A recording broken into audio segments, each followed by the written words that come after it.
Hello again, adventurers, and welcome to another exciting episode of D&D Deep Dive, the show where we dive deep into classes, subclasses, and other features to help you get the most out of your choices.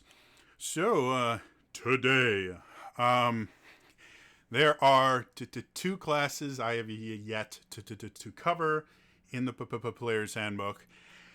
And today we're going to cover, I call it the lesser of the two subclass overloads, because I believe it has one less subclass. And that is the Cleric.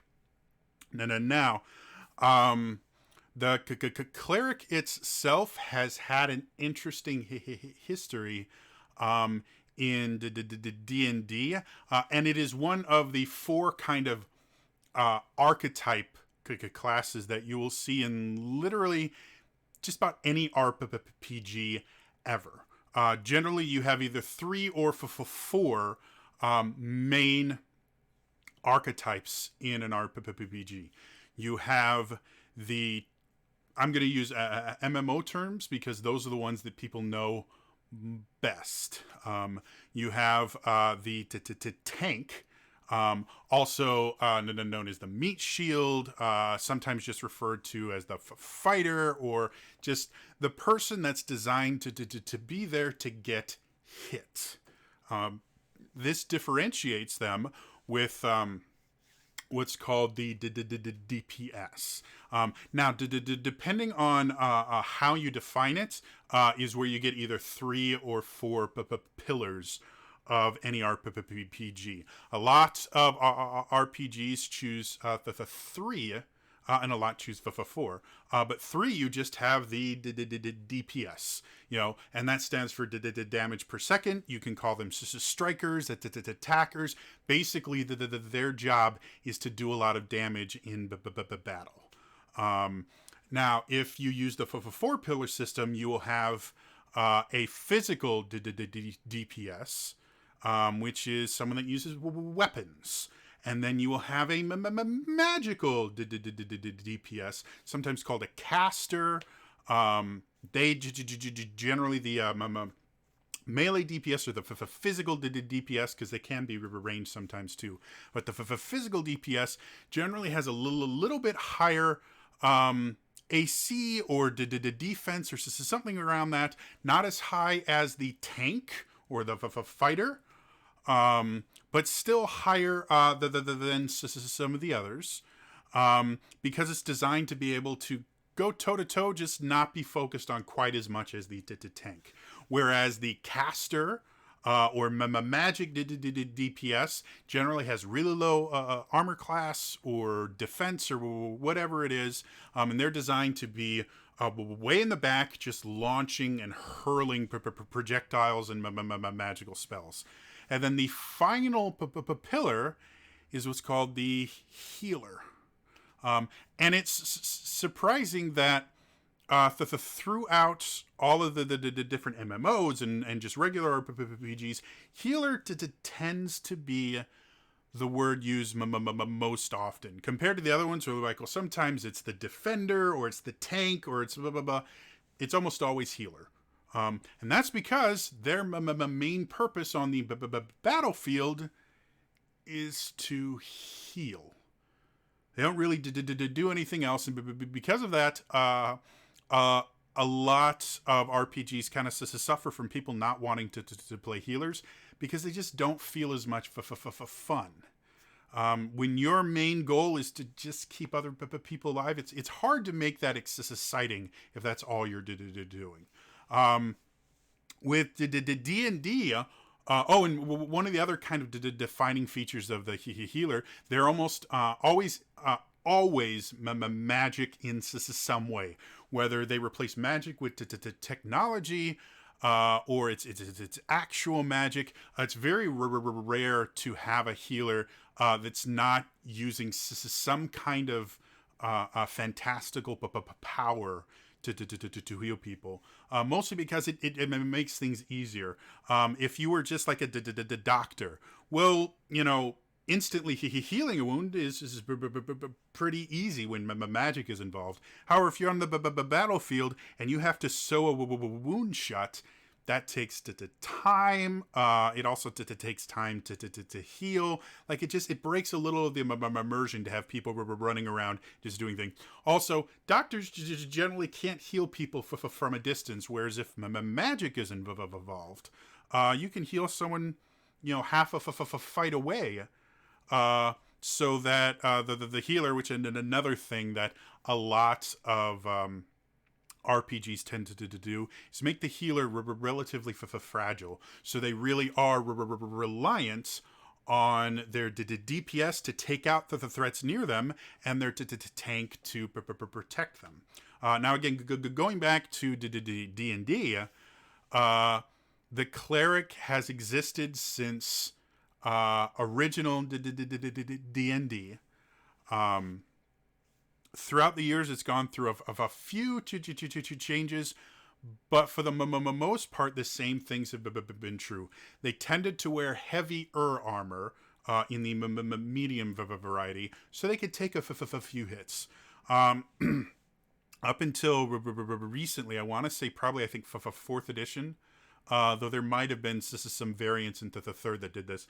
Clerics or priests or whatever they were called couldn't use bladed weapons because they were, again, designed to heal. They were designed to save life, not to take it. So weapons that they did use were all blunt, which doesn't actually help with the whole saving life thing, because blunt weapons can still maim and kill. And it can be argued that blunt force trauma is actually harder to fix than cuts into the things like that, because depending on what gets cut, generally, if you could close the wound and ensure that there's no internal bleeding, which is generally a lot easier because the wound is already open for you to go in.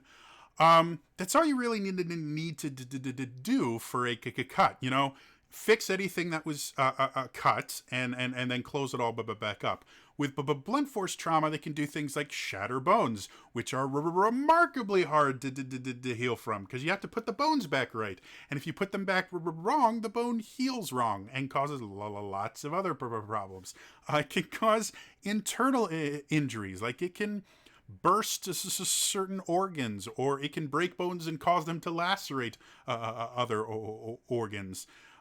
Or the impact can just explode blood vessels. That's how we get bruises. But if a bruise is really, really deep, or if instead of like bursting of a vein, you actually burst something like an artery or that, you get an internal bleed, which is really dangerous, because whatever cavity it's in or near will fill up with blood, which causes other issues. So the idea that, well, they can't use blade weapons because they don't want to kill anyone isn't, but okay, that's fine. Even when you look at the picture of the cleric in the player's handbook, it's a dwarf dressed in plate, actually, with a massive warhammer, big old two-handed maul kind of thing. And on the flat hammer part is a skull. So already you could kind of tell 5th edition clerics are a little bit different than they have been, but they still harken back to their roots.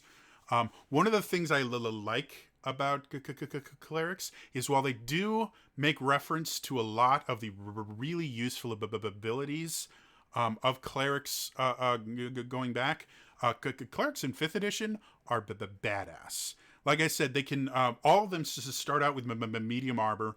A lot, I want to say almost half of the domains, which is their subclass, give you proficiency in heavy armor right at level 1. So they can take a beating really well. And a lot of their abilities are designed to allow them to do that healing thing that they did to do so well, and still do other things. So we're going to kind of dive into the clerics themselves, and just look at some of the abilities that have kind of been upgraded into 5th edition, and some of the new stuff that they've added just to make them that much more special. All right, so starting out with a cleric. Like I said, they get light armor, medium armor, and shields, and are proficient with simple weapons. So things like long swords and that they're not going to be able to use, but other bladed weapons like daggers, sickles, the things like that, those are also so simple. They can use all of those, and like I said, some will get access to martial weapons as well, depending on your domain. The first thing you get right at first level is spellcasting. Again, cleric, one of the reasons I haven't covered it until now, clerics are full casters. It means they can cast spells all the way up to level 9. They will have more spell slots than half casters or non-casters are concerned. They have more spell slots than warlocks, which are strange. Refer to that as packed casting, because their casting is even weirder. And that does mean the class is designed to use its action a lot to cast spells. Now, clerics have such a wide variety of things they can do with their spells. They have more healing spells than any other. Or they have access to more healing spells than any other class in the game. And in addition to that, depending on the domain that you use, they also have more kind of variety in how those spells heal. Which is really nice, and again makes playing a cleric a lot more fun than in earlier editions, where you kind of had to choose: do I want to attack this turn, which generally clerics didn't do that well, or do I want to keep my party alive either by healing them or buffing them, or do I want to just screw over undead things by turning them? We'll get to that in a second. The other thing that's unique about clerics is, other than warlocks, because warlocks are weird, there's basically 3 kinds of spell casting in D&D 5th edition. The first kind, which we've dealt with quite a few times with sorcerers and bards, and technically warlocks will work into this too, is just known spells. You know these spells, you can use your spell slots to cast them. That's really about it. Learning new spells is what you do to expand your spell list, and you kind of have to just pick and choose the spells that you learn, because those are all the spells you're ever going to have access to. Wizards, which we'll get into in the next video, which may be 4,500 hours long, because wizards do what's called memorizing spells in order to cast them. And again, I'm not going to go really deep in this, but wizards have a spell book. They write down spells in it, and then every day they memorize some spells from that book. So they always have access to more spells than they can actually cast in a single day. And every day they get to choose which spells they memorize based on what they think will be most useful that day. Clerics, and in the same vein, paladins do this, and so do druids, have what's called preparing spells. And every class they have the little section called preparing and casting spells. I refer to this kind of casting as preparing, simply because memorizing is already a wizard thing, and knowing or just learning spells is what bards and sorcerers do. So I call this preparing, and what that means is every day you have access to the full cleric spell list. Every cleric has access to this same spell list, with each domain giving you a few extras that you always have prepared. And every morning when you wake up, you get to choose which spells you think will be most useful that day, which makes clerics really, really good for a variety of situations. Whatever you're going into, like let's say you've just accepted a quest to head into a mausoleum and clear it out. That day, your cleric could buff up on spells that do radiant damage, spells that repel undead, make it difficult for evil creatures to attack you. But the next quest that you guys go on, you actually go into what's called an Earth Elemental node, which is basically where the plane of Earth is kind of overlapping with the prime material plane, and so you're going to be dealing with a lot of elemental creatures and extra planar creatures. So the cleric prepares spells like banish and other things that are designed to deal with other elemental things. Maybe even bringing in things like absorb elements. So when these things that might be doing elemental damage attack you, you can make yourself more difficult to hit. So again, playing a cleric, as with any full caster, requires you to understand your spell list really well. Even more so than a lot of other classes, simply because you always have access to your entire spell list when you're preparing your spells for the day. So with like a wizard, you learn spells by writing them down. You won't have access to your entire spell list unless you spend the money to transcribe every single spell, which would take forever. So the wizard, you really just need to know the spells that you have in your spell book, whereas clerics, you need at least a passing knowledge of just about every cleric spell, just to know if it might be useful this day. Does that mean you have to memorize every single one? No, but you should know, okay, this one does this kind of damage, or this one is useful in this situation, because again, as a cleric, you're going to have to use that knowledge a lot. Also, wisdom's there's a spell casting ability, so high wisdom is massively useful.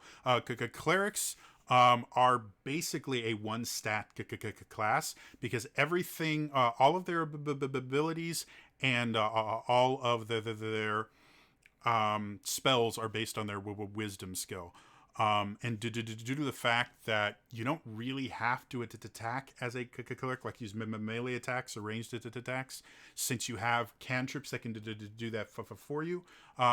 A lot of times you really have the freedom to put those other spells or other stats wherever you want. You want a really hard to kill cleric, make Constitution your second highest. You want a really persuasive cleric, give them high charisma. You want a really book smart cleric, or maybe a cleric that finds and to traps for your rogue who may not be super high intelligence. Make an intelligence as your second highest stat. Or if you want a melee cleric, again, because they get to wear heavy armor for some of them, and medium armor for all of them, you can go toe to toe with bad guys on a fairly regular basis. So you could put strength or dex, depending on whether you want to use finesse weapons. And have a really powerful cleric that way.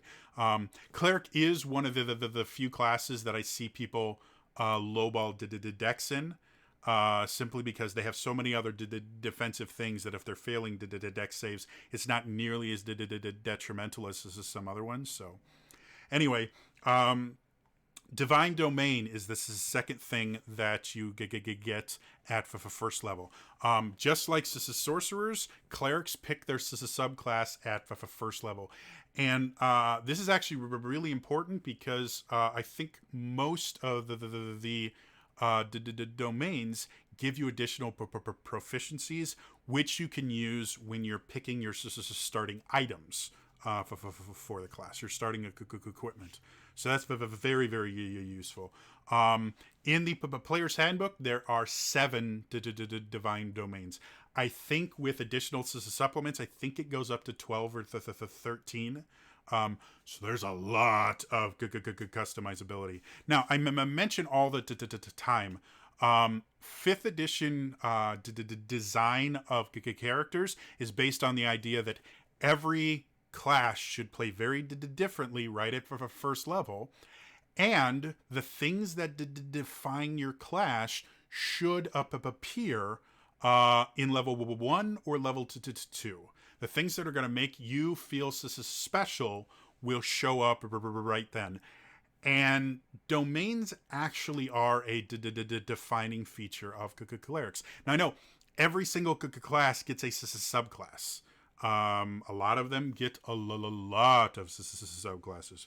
But the choice of the divine domain changes so many things about your character. It will change whether you are full-on caster or if you mix up casting and weapon attacks.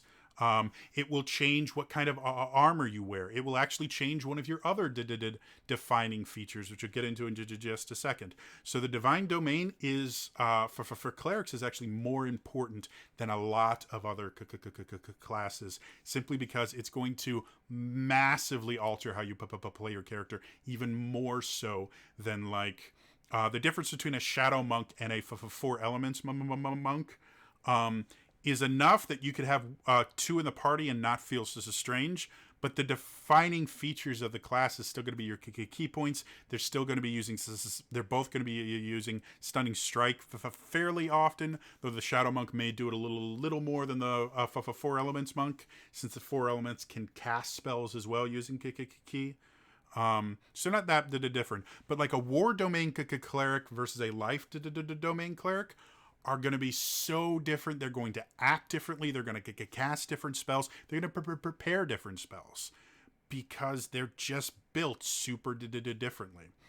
So yeah, we'll get into the domains after we finish everything with the just base cleric features, which isn't a ton. They basically have stuff once per level up through 5, and then nothing till 10, and then to 20. Most of their defining stuff comes in their domains.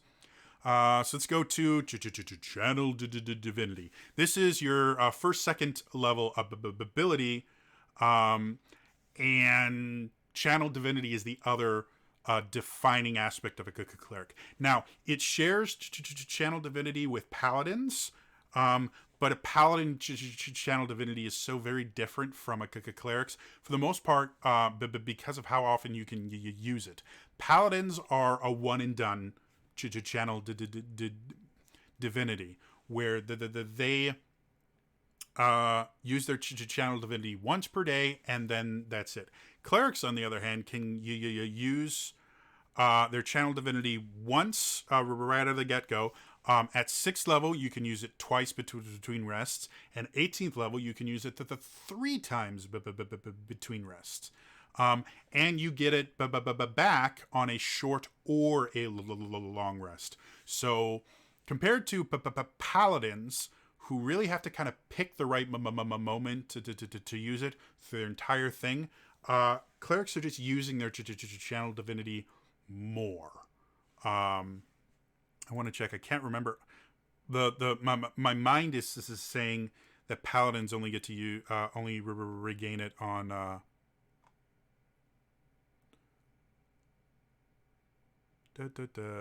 No, they get it on a short rest as well. They just always only get it once, whereas by 6th level, clerics are getting it 2, and then 18th or 3. So again, that Channel Divinity is very big, and the Channel Divinity, you get 1 Channel Divinity from just being a cleric, and then each divine domain has their own Channel Divinity that again changes massively how you play the character. And the one that all clerics get is an ability that they have had. I know since this is 2nd edition, they might have had this in 1st edition original. I'm not 100% sure because I don't have those books. that ability is to turn undead. It has shown up in every edition of D&D in some way, whether it was definitely a cleric ability or is just a spell that clerics could use. But basically what to turn undead do is you, in a 5th edition, it's any undead that can see or hear you within 30 feet makes a wisdom save. If the creature fails the saving throw, it's turned for a minute or until it takes damage. And turned is kind of a super fear effect. A turn creature must spend its turn trying to move as far away from you as it can, and it can't willingly move to a space within 30 feet of you. What that means is fear imposes disadvantage, and they can't willingly move closer to you. A turn creature has to use its action, bonus action, whatever, to get as far away from you as possible, and it can't willingly move to any space that's within the 30 feet of you unless it's running away and has to travel through that space to get further away from you. For its action, it can only use the dash action to try and escape from an effect that prevents it from moving. If there's nowhere to move, the creature can then use the dodge action. So again, even its actions are limited to either dashing to get away, or if it's trapped and it can't, it uses the dodge action. So not only does turn undead fear and make them run away, but it affects the action economy. They have to waste their actions using either dash or dodge. It's incredibly effective, and it gets even more effective as you get to higher levels. 4th level, so that's it. So Channel Divinity is what you get at the 2nd level, and that's the only 2nd level ability you get from the main cleric. Again, the domains have a lot of other things they give you. 3rd level, you get nothing but new spells. 4th level, you get your ability score improvement or feat.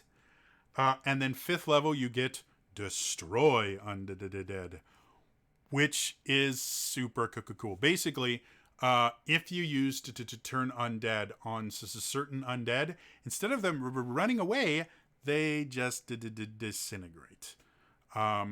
Which, depending on your DM, may have varied effects.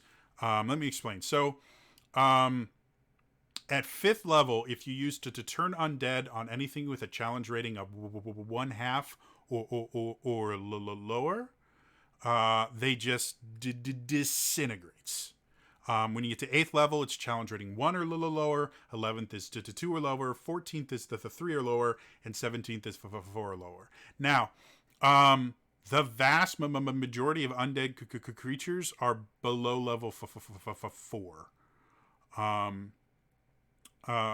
And they tend to be zombies and skeletons. So this actually works on a large amount of undead creatures.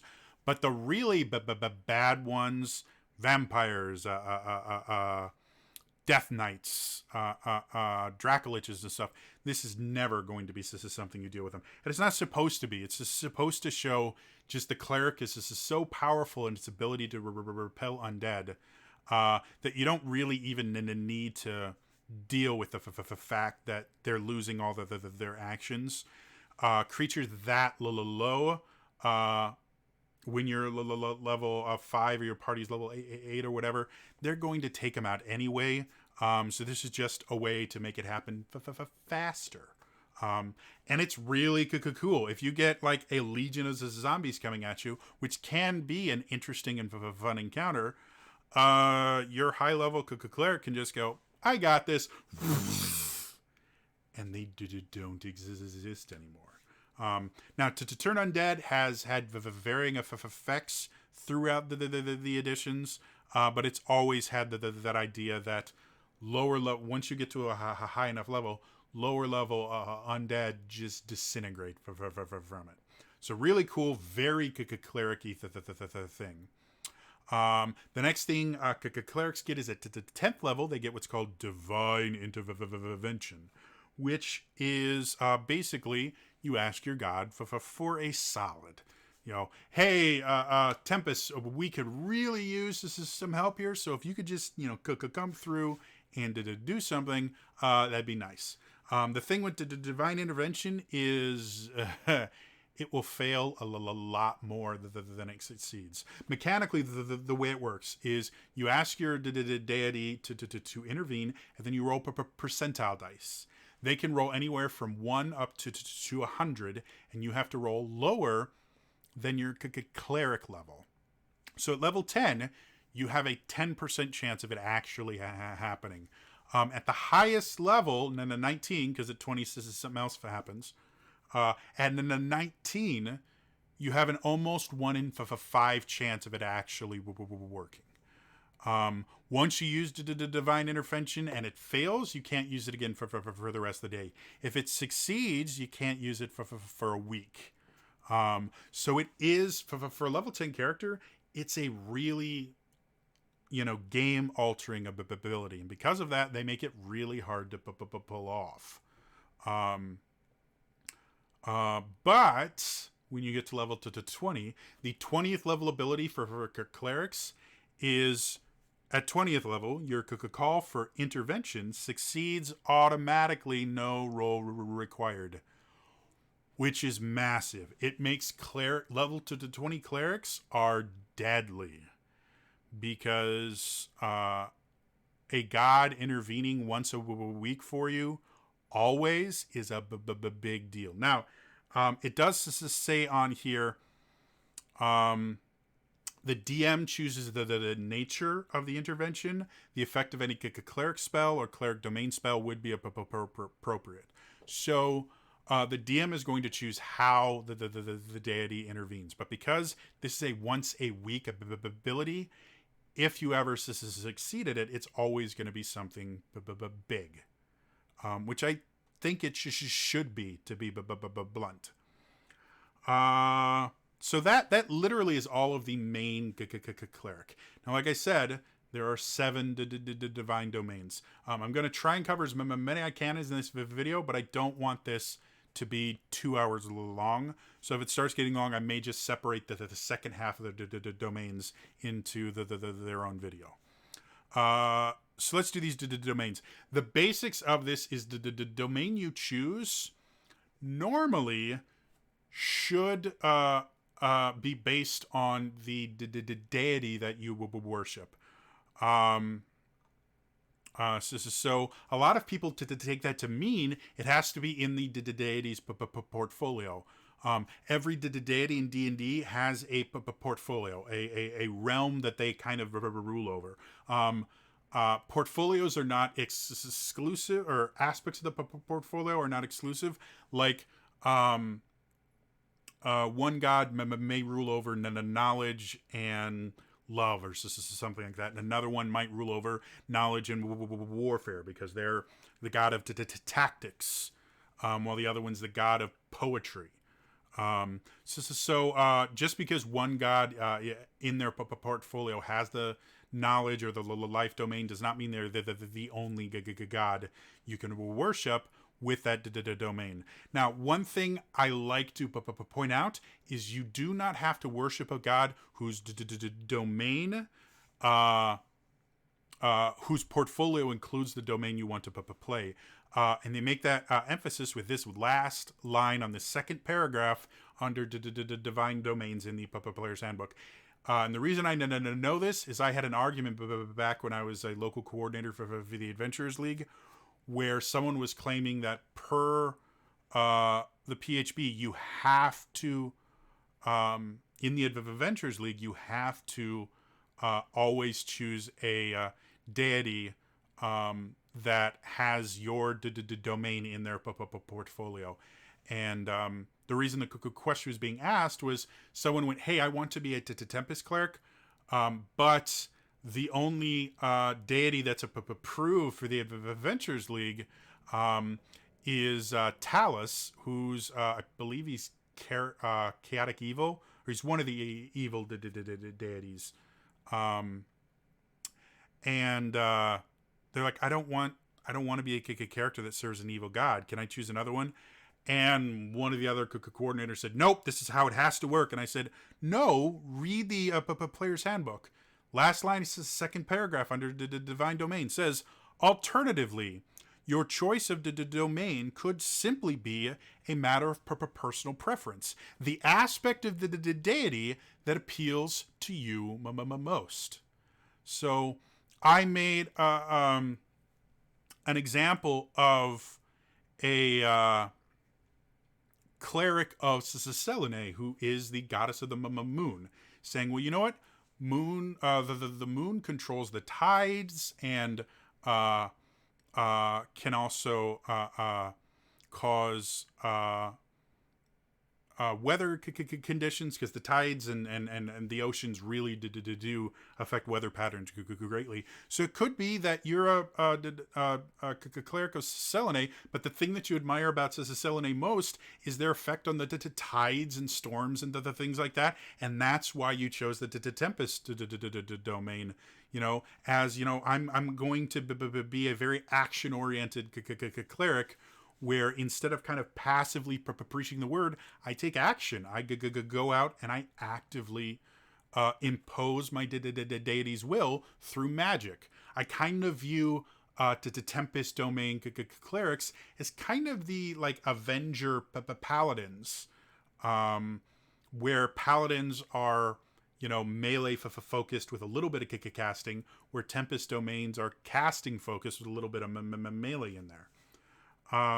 So yes, just want to put that emphasis. Your domain does not have to be in the portfolio of your deity, but as a cleric, you do need a god. That's where you get all your spells from. First domain, knowledge.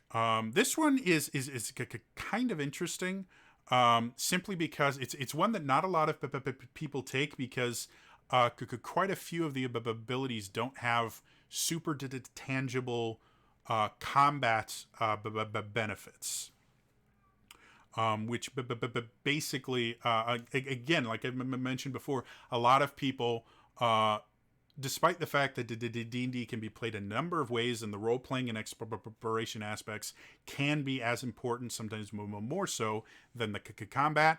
When people are building characters, they tend to focus on the combat abilities.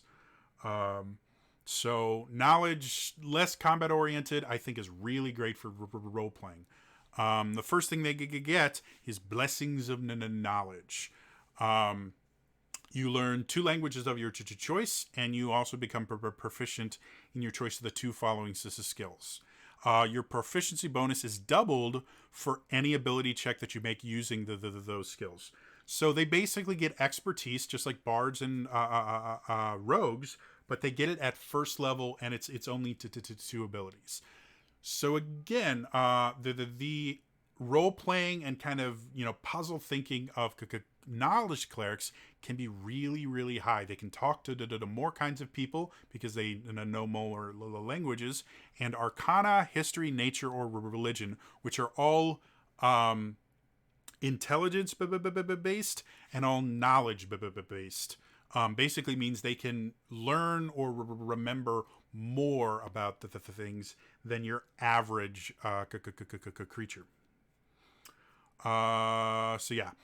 Second level, they get what's called knowledge of the ages, which is as an action, you choose 1 skill or tool. For 10 minutes, you have proficiency with the chosen skill or tool. This is where they really start becoming, oh, I can do that. There's a song from, is it Fame?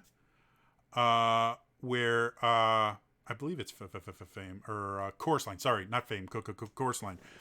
Chorus Line is all about auditioning for a chorus line in a Broadway show, and half the show is just people in the audition just auditioning, and one of the characters talks about going to auditions, and the person running it will go, hey, can you do this? And his response is always, I can do that. And he learned how to dance and do all these other things simply from I can do that.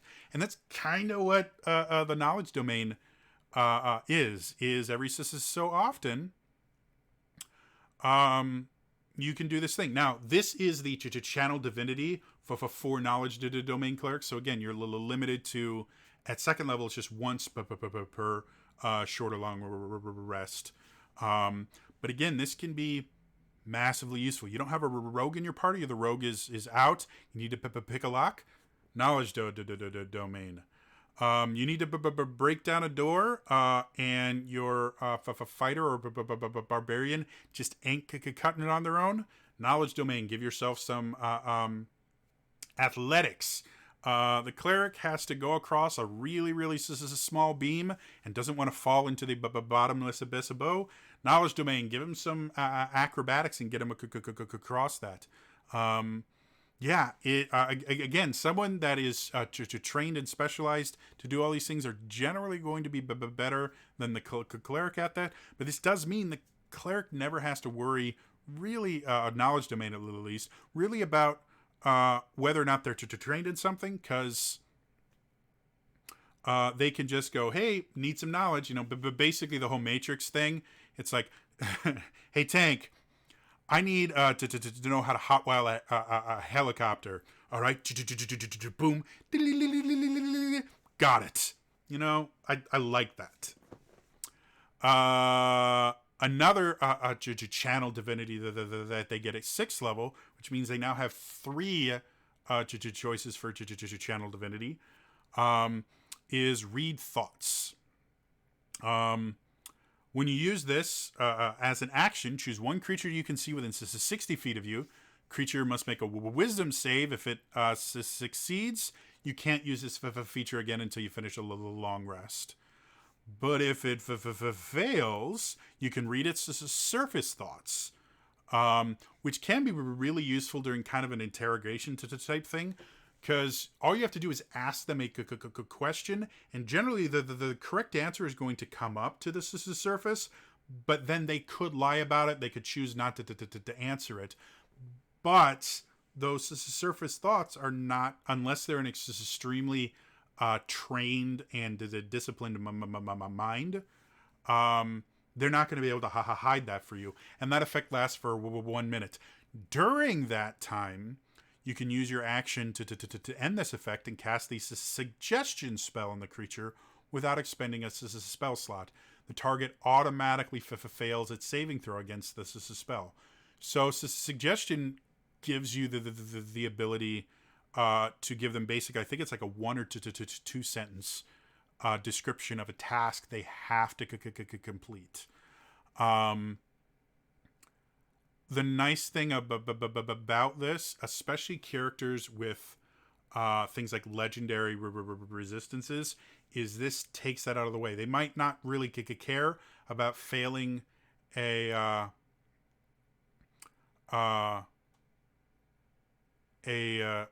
saving throw against read thoughts, but they may really care about having a suggestion spell cast on them, and they automatically fail the saving throw because of it. So it can be really useful. Again, it uses the rest of that channel divinity, but it's still great. 8th level, every divine domain gets 1 of 2 8th level abilities. They get either potent spellcasting, which is you add your wisdom modifier to the damage you deal with any cleric cantrip, which is what this one gets, or we'll talk about it when we get to one of the domains that gets it, but they'll get the ability to actually do extra damage on melee attacks. So which one they get kind of defines what the cleric is supposed to be doing when they're not casting leveled spells. So with the knowledge domain, they are more of a full caster. They really will almost never use melee attacks, simply because they can now add wisdom modifier damage to their cantrips. Now it does define cleric cantrips. You can't abuse this by using a feat to learn spells from another class. But other than that, like this is designed to make this a full-on just casting class. So it's the 17th level. You get what's called the Visions of the Past, which is a really kind of interesting, again, knowledge-based thing, where you basically get psychometry, which is the ability to touch an object and psychically learn about its history. In this, it's not psychic, it's magic. One of the reasons why a full-on psionic class was kind of difficult, because the Visions of the Past is literally psychometry, which is a very well-known psychic ability when you go into like psychic games and folklore and things like that.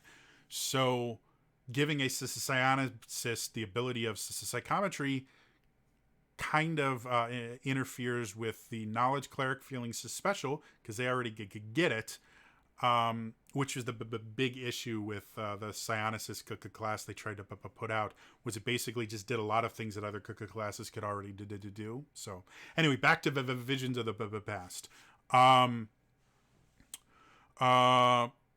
The basics of it is you spend at least 1 minute in meditation and prayer, and then receive dreamlike, shadowy glimpses of recent events of an object you hold or in your immediate surrounding. So maybe you see a massacre has happened, or poisoning has happened, and you pick up the sword of one of the guards that's dead. You could use this to learn things, and there's two different ways you can do this that are explained in just a little bit here. You can meditate in this way for a number of minutes equal to your wisdom score, and must maintain concentration during that time as if you were casting a spell. And once you use this feature, you can't use it again until you finish a short or long rest. So the reason it mentions the minutes is each of the things you can do with this, every bit of knowledge costs a minute. So it actually is a currency in this particular instance. So the two things you have are object reading or area reading. So holding an object as you meditate, you can see visions of the object's previous owner. After meditating for a minute, you learn how the owner acquired or lost the object, as well as the most recent significant event involving the object and that owner. If the object was owned by another creature in the recent past, within a number of days equal to your wisdom score, you can spend 1 additional minute for each owner to learn that same information about that creature.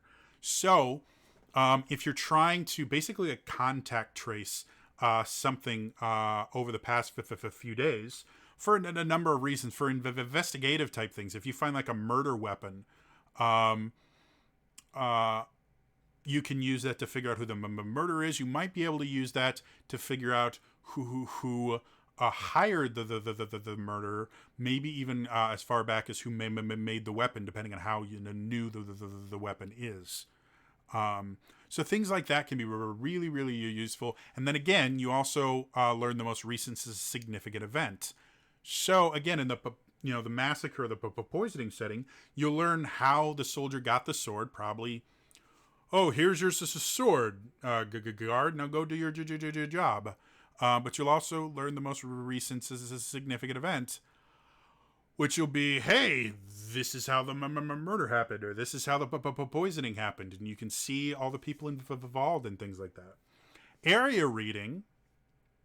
As you meditate, you see the visions of recent events in your immediate vicinity, a room, street, tunnel, clearing, or the like, up to a 50-foot cube, which I personally think can be a little bit more, or there's more situations where an area reading will be useful than an object reading, but it's not like there's a limit to how many area or object readings you can use for this. You're just limited to one vision of the past per short or long rest. So they're both useful.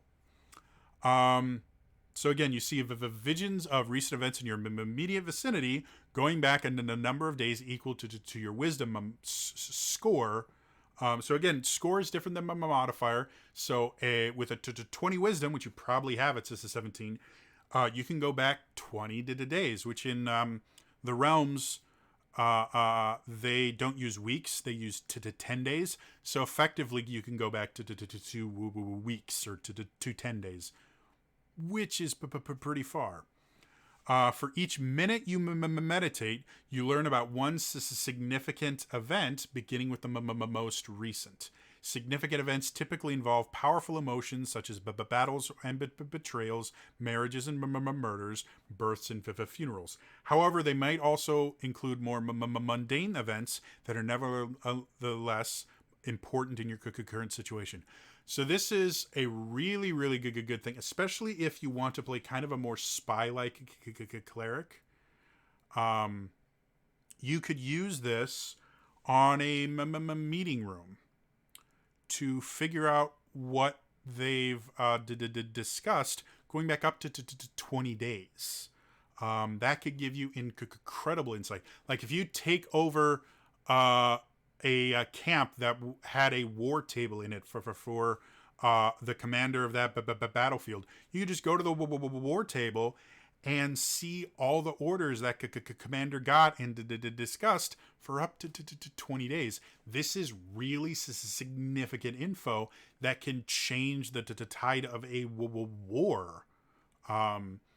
So again, the amount of really cool things you can do as a knowledge cleric is vast, and it really kind of upsets me that so few people use the knowledge cleric, because so much of their abilities are based a little bit more on the role play side than the combat side. So that's the knowledge cleric. The next one that I have to get through to in this video, this will be the last one for this video, is the life domain, because this is the standard cleric that people think about. In the basics version of the D&D 5e, life domain is the only domain that you are given in there. So if you don't pay for a book, life domain is the only domain you have access to, which is fine. It's a really cool domain. But again, because of the previous versions of the cleric being, I'm going to stand here, I'm going to heal you, then I'm going to heal you, then I'm going to heal you, and once you run out of spell slots, you're like, okay, I'm just going to sit here and not die until I get new spell slots. That is not the life domain cleric. First things first, life domain, you get bonus proficiencies. Every one of these give bonus proficiencies. Life domain cleric, you get heavy armor. Yeah, the life domain cleric is meant to wade in toe-to-toe with its allies. This is not a stand back and heal cleric. This is a fight side by side with your allies cleric. They can take punishment, especially if you build this with a high constitution score. You can come in full armor and have a lot of hit points to absorb, and then just heal everybody. And the other things that you get in here that just make you that much better a healer means that you're going to be absorbing as much damage probably as your tank or defender. And that ability is based in the idea of Disciple of Life, which is the other first level ability you get as a life domain cleric. Starting at first level, your healing spells are more effective. When you use a spell of first level or higher to restore hit points to a creature, the creature regains additional hit points equal to 2 plus the spell's level. So you're really good at keeping people alive. Meaning if you're casting Cure Wounds at like 4 or 5, where you're restoring a significant amount of hit points, you're also just adding extra stuff to it, making it that much more useful. Second level, you get your channel divinity for the life cleric, which is Preserve Life. Which sounds less cool than it is. As an action, You present your holy symbol and evoke healing energy that can restore a number of hit points equal to 5 times your cleric level. Meaning at level 20, that's 100 hit points. That's a lot. The other thing that's cool about this, choose any creature within the 30 feet of you and divide those hit points among them. This feature can restore a creature to no more than half its hit point maximum, and you can't use this feature on an undead or a construct. This is super useful. Basically, your party is really hurt. You stand in the middle, use your channel divinity, meaning you don't have to waste a spell slot for this. And it also means it can be combined with something like Healing Word, which is a bonus action spell. Normally in 5th edition, if you use your bonus action to cast a spell, you can only cast a cantrip. But if your party is really low, use your channel divinity. You can heal your entire party simultaneously, especially if you've got a couple people that are unconscious. Preserve life is perfect because you can get anyone that's unconscious up. You can add hit points to whomever you want. And it's basically a 60-foot diameter circle heal for everybody. It's massively useful. And again, it's based on your channel divinity. So by this 17th level, I think it was, you can use this 3 times per short rest and not have to waste the spell slots, keeping people alive. You can use your spell slots for the myriad of other awesome stuff you can do as a cleric. 6th level, you get Blessed Healers, which is the other half of your ability to just absorb damage. Beginning at the 6th level, the healing spells you cast on others heal you as well. When you cast a spell of 1st level or higher that restores hit points to a creature other than you, you regain hit points equal to 2 plus the spell's level. So remember how I said that a lot of times cleric have to sit there and go, ooh, I heal you, and I heal you, and I heal you, and don't get to do a lot of their own. That's especially true if they take damage. It's one of the reasons why a lot of earlier versions of clerics were meant to be backline for fighters, because anytime they heal themselves, they're not healing someone else. This changes that. Now, it's only 2 plus the spell's level, so if you cast a 9th level healing spell, you're getting 11 hit points. It's really not that big. But over to time, using a lot of spells, you can actually keep your party alive and yourself simultaneously. And again, this works really well with Healing Word. Because when you heal someone, Healing Word only does, I want to say it's a D4. I'd have to look.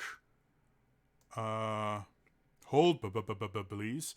I got all this stuff in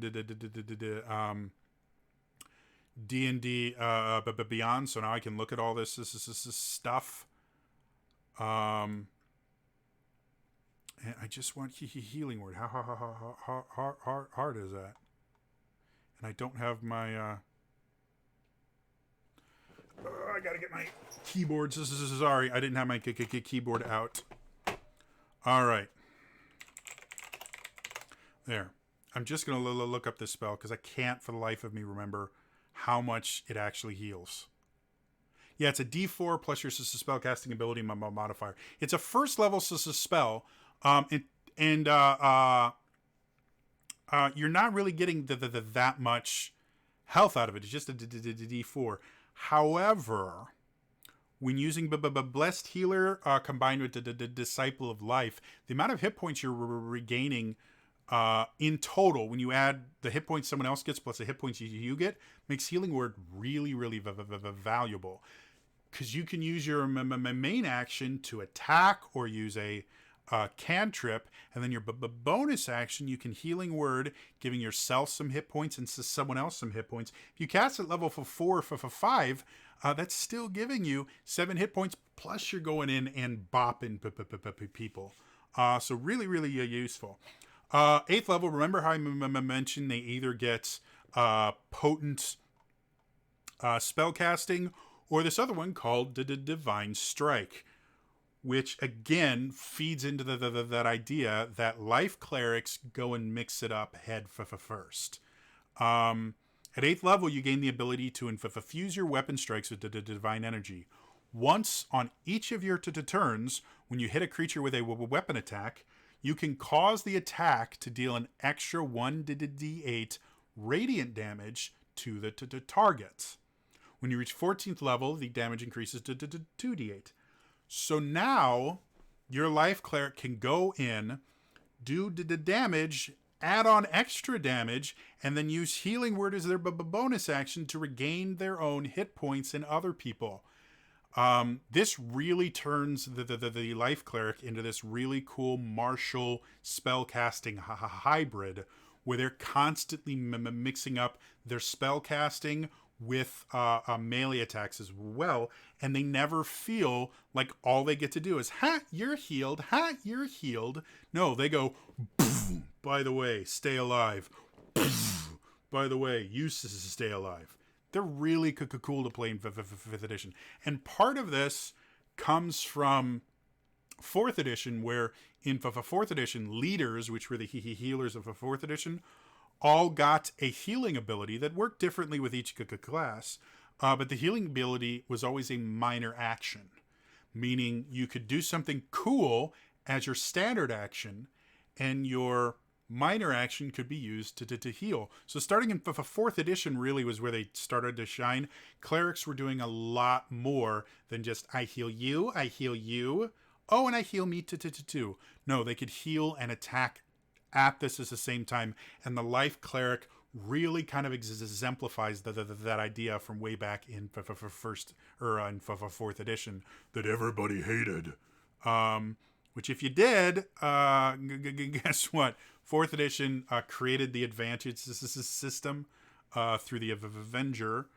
And a lot of the bonus actions is the stuff that you see in 5th edition that makes classes that were kind of one-dimensional into much more creative classes, like the life cleric. Those are taken directly from 4th edition. So I love 4th edition. The final thing they get is at 17th level, what's called Supreme Healing, which just makes them massively badass. Starting at 17th level, when you would normally roll one or more dice to restore hit points with a spell, you instead use the highest number possible for each die. For example, instead of restoring 2d6 hit points to a creature, you just restore to 12. Combine that with Disciple of Life and Blessed Healer and Divine Strike, you have a truly badass healer. Go in, wade into battle, swinging around weapons, casting auto max health healing spells. Take it as much damage as your fighter or your barbarian, and this healing you both up at the same time. It's just a cool class, and a lot of people mistake the life cleric as just your classic cleric that stands back and keeps people alive. No, life clerics can bring down the wrath. They can come in and fight toe to toe. They're designed to fight toe to toe. I mean, if you've got full plate and a shield, you have an AC of 20. In 5th edition, ACs don't generally get much higher than 20. Some really, really hard enemies might go up to 21 or to 22, and using spells and the things like that, you can increase armor class, especially if you use abilities like Defensive Duelist, or like the Blade Singer's Blade Song adds stuff to their AC, or the Shields spell. You can get ACs up to, temporarily, up to like 26 or to 27. But having a base AC of 20 without magic items is really useful. If you get +1 plate and a +1 shield, that's 22. Again, your cleric is going to be able to really wade into the front and protect all of your weaker classes while still healing and still doing the damage and just acting like a badass. Also with the Divine Strike, it does really kind of mean that your first and probably your second level spells, once you get up to 14th, you're not really using to attack anymore, because your Divine Strike will make your melee attacks generally do as much, if not more damage than most of your first level spells, and some of your second level. So those first and second level spell slots entirely become bonus action heals, which again is just cool. And you really stop using your cantrips for attacking. They're more defensive in nature. Anyway, so that's the first half of the Cleric. Like I said, there are 7 domains in the player's handbook, and there's almost as many outside of it. So the next D&D deep dive will be covering the other 5. But I hope you guys enjoyed this. Like I said, clerics can be complicated. Any full spellcaster can be complicated to build, because you have to pick your spells, and for clerics you got to pick them every single day. But if you're willing to put the time in, clerics can be super cool. And we haven't even gotten to some of the more unique ones. Like the knowledge cleric is unique. And the life cleric is what everyone thinks of. But once we start doing things like the war cleric, or the trickster cleric, which Critical Role has made super famous, because Laura Bailey, her character Jester, plays a trickster cleric, can be even more interesting, and again give you a very different way to play a cleric. So anyway, that's all for me today. Please remember to like and share this video. I don't say this enough. I really need to, but it really does help the channel. Likes help with that mystical, magical god that we call the algorithm. So please like and share this video. Also, please subscribe to the channel if you want to see more stuff like this. Like I said, I don't do it enough, but I really need to start getting into that habit. So if anyone notices in future the D&D deep dives or other videos I don't say this stuff, make a comment about it. And let me know that I'm failing as my job as a sellout YouTuber. Also, in the comments below, let me know, first of all, what do you think about the 2 domains I mentioned today, and what you think about clerics in 5th edition. Again, most people think of clerics as just the healers, and they're not. They're really cool in 5th edition. You can make very unique builds, combining them with some feats like maybe Shield Master, or heavily armored, or heavy armor master to make them a little more tanky, or charger, to give them that little bit of oomph that they need, that they can combine with things like the Divine Strike. You know, they can be super cool. So in the comments below, let me know, what are your thoughts about clerics? Have you made an interesting cleric? I'd love to hear about it. Otherwise, that's all for me today, and I will see you guys next time, all right? Bye.